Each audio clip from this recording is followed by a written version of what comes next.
Welcome back to Broke Ass EDC. Some knives don't die, they just multiply.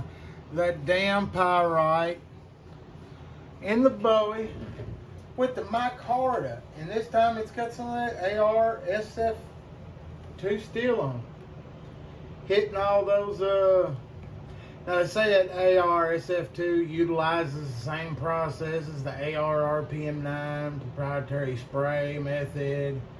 Blah blah blah blah blah blah blah blah. They've had success for 4 years. Blah blah blah blah blah. Is it good or not? I need a thumbs up, a thumbs down.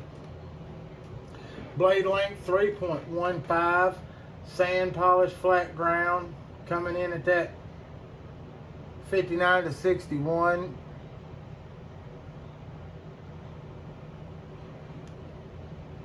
Got that Bowie clip on it. Button lock, riding on ceramic bearings. Overall 7.36 inches, 2.41 ounces. It does everything every pyrite does. It hits the box. I really like that Micarta. Do like that dead on center open design into the barrel spacers. You can see a little bit of that speed hold steel liners. Reversible steel clip to either other side, and it is recessed down into the scale. Nice snap on the button lock. All 4 fingers riding good. I do like them Bowie blades on these. You can choke up a little bit, but fat finger's gonna catch the edge of that blade. And that nice fuller.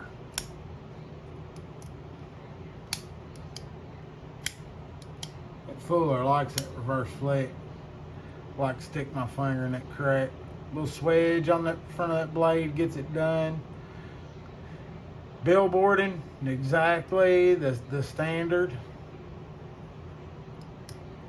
I mean, dead nut center.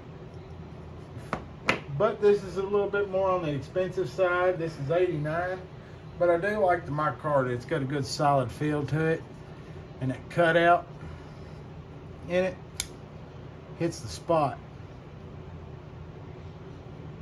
What do y'all think? Y'all about pyrited out or still in the middle of this love affair?